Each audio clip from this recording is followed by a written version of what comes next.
The life is full of surprises, sometimes gentle, sometimes harsh.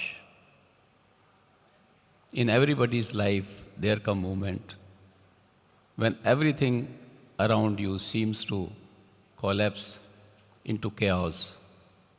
When you are uncertain about your decisions, about the outcome. I have had many such moments in my life, but one stands out. It was about Indian Mujahideen, a terrorist outfit, which had been operating in India since 2005, causing explosions in various cities, starting from Varanasi to Bangalore, Mumbai, Ahmedabad, and finally they struck in Delhi on 13th September 2008. I was at that time working in the special cell, which handles the terrorist activities, and my team started working on the case. With the hard work, collecting evidences, ultimately my team zeroed on in a house in Batla House area in Delhi. The team went there, but it led to an encounter. We lost our finest officer, Mr. Mohan Chand Sharma. 2 terrorists were killed at the spot. 1 was caught. A large number of evidences were found. 1 AK-47 was also found at the spot. But the narrative by some vested interest people was changed. Most of the people were talking about our team members as heroes. They have done a excellent work. But some of the vested interest people were talking against the teams. Media was divided, society was divided, whether the encounter was genuine or not genuine. The NHRC conducted inquiry. My team had to do 2 things. They had to respond to various organizations, various commissions, and simultaneously have to work to detect the case, to catch more terrorists. Because if the terrorists are out, they can hit at the people, at the common man who could be killed any time. And on one such occasion, my team members came to me and asked, "Sir, what these people want from us? They want to hang us because we work for the nation. We caught the terrorists." I told them, let's be cool. We have enough evidences.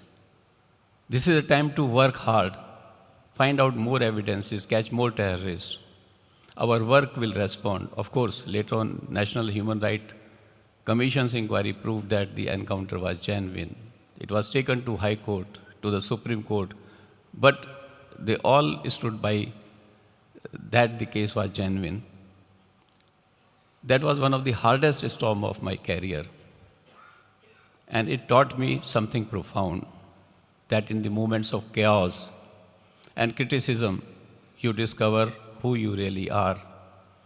I had learned that there are 3 anchors that keep us steady when everything else begins to shake.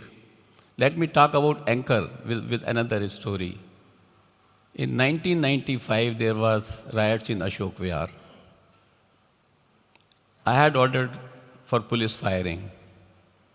The next day, the commissioner of police called me in his office along with my additional commissioner who was senior to me. And he started telling that your SHO has not worked right. So I told him, "Sir, I was at the spot. So I am at a fault if you are feeling it. It can't be my subordinates." So he said, "See this young officer. He has to face inquiry and still he is not listening." So I told him, "Sir, we have the video recording at this spot. I'm giving it to you. You can see it." When I came out, my senior officer who was with me in the meeting told me, "See, when the storm comes in ocean, they don't anchor, they fight. We will fight it out." So when we are talking of the anchor, it is not outside support. It is not the soft supports which you can get from outside, which can vanish any time. I am talking of the support which comes from within. And these three anchors are grit, grace, and guiding principles. The grit is perseverance with purpose. It is courage to keep showing up even when there is no finish line. I was in Enforcement Directorate. One day I got a call from Prime Minister's office asking me that there was a cabinet meeting in which one of the ministers raised question about the performance of Enforcement Directorate. And then I was asked what we have to say. I could have been defensive. I could justify my existence in Enforcement Directorate that we are doing very well.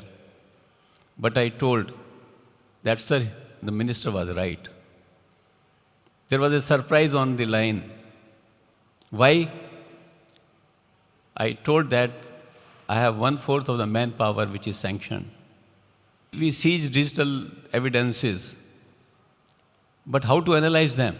We send them to the forensic science labs, and report comes after 2 to 3 years. The performance cannot be good. This honest response led to a good response from the PMO, and I was asked to submit a proposal to improve the Enforcement Directorate. I submitted the proposal. The manpower started pouring in. Forensic science labs were made in the Enforcement Directorate, and the performance improved. It became one of the lethal weapon against the money laundering. So that is very, very important. That day I learned grit is not just endurance. It is standing for truth, even when it is uncomfortable. But remember that grit is also the art of never giving up. I read a story in my childhood, and I have carried that with me. There was a wrestler, a brilliant, outstanding, but he met an accident. He lost his right arm, but he wanted to continue wrestling. His father told him that wrestling is a game of two hands. How will you fight with one hand? But he did not give up. His father took him to various coaches, and one coach said that I'll train him. The training started. The coach guided him one particular move, and he practiced it day and out. He became expert in that. And when the bouts started, he won one by one, and he reached to the finals, and he won the final also. He himself was surprised. He asked his coach, "Sir, how I am able to win all the matches?" He told him that I taught you one move. And the counter to that move is somebody should catch your right hand, and you don't have right hand. The grit is not the absence of difficulty, but the refusal to surrender to it. And grit is not built in one day. It is built with patience, hard working day and night, be disciplined.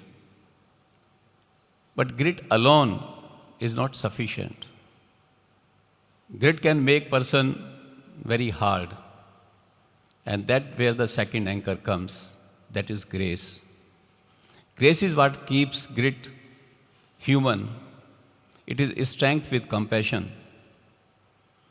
It is a pause between reaction and response. Whenever in the Enforcement Directorate, I used to go to office like Mumbai or other places. I would meet every officer alone, one-to-one, starting from the constable to the highest rank, asking him three questions. Whether he has any problem at his house. Number two, whether he has any problem in the office. Number three, whether he wants to suggest anything for the improvement of the department. It gave me enough material to understand functioning of the Enforcement Directorate or not functioning of the Enforcement Directorate. It also created the feeling of ownership in the subordinates, that they own the department. They can improve the department. They started feeling that department belonged to them and they had the power to improve it. That is what grace does. It turns authority into empathy and power into purpose. Grace is also foresight, looking into the future.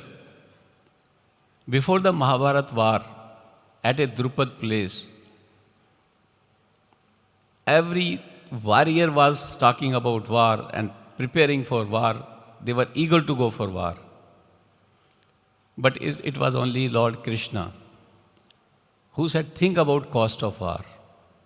And he suggested that they should try for peace. In our own lives, grace is what pause before sending the angry email, before the harsh word, before the impulsive decisions. See, what happens is when we get any impulse or when we get any input, it goes to our lower brain, that is amygdala, that is the emotional brain. And we react instinctively, but wait for few seconds, it goes to the cortex, neocortex, which is a thinking brain, and our response could be reasoned response. And that is the difference between reflective and integrated personality. Integrated personality has a reasoned response, while reflective personality has the response which is instinctive. You should have the integrated personality. Grace doesn't make you weaker. It makes your strength meaningful. And yet, even grace can drift if not guided. And one requires certain value system, guiding principles. Third anchor is about these value systems. And I feel fearless integrity, conviction and reflection I put them supermost. Fearless integrity is about be truthful. I was tasked to digitize the recruitment of constables in Delhi police in 1990s. There was a lot of objections. People were uncomfortable because the recommendations would stop. Interventions will stop. The recruitment will be fair. Some people did not want the fair recruitment. But I continued, I did it, and it helps in building the credibility. After that particular change in the system, there was not even a single complaint about the recruitment. It was so transparent, so fair. The second value system or guiding principle is conviction. Conviction is belief turned into action. In 1996-97, there were 42 blasts in Delhi. My team was working on it. And we found after a lot of analysis that there are 12 phones based in the foreign country which were being contacted by the terrorists from India. The international gateway in India was not having that software, and they were not willing to accept that such software did exist. It was only with the intervention of Ministry of Home Affairs that the software was purchased, and it led to arrest of the terrorists, not only who were involved in and around Delhi, but 27 modules all over the country. Conviction is what turns belief into breakthrough. And the third guiding principle is reflection. The courage to ask yourself, am I doing what is right? And I believe one of the methods is deathbed analysis. You lie down on bed, think it as if it is my last day. Think about your past life, what you have done. Was it right? Was it proper? It helps you to correct your course. It will give you courage to change what you had done wrong. Reflection is very, very important in life. Remember always, storms will come. Some will shake your plans. Others will shake your spirit.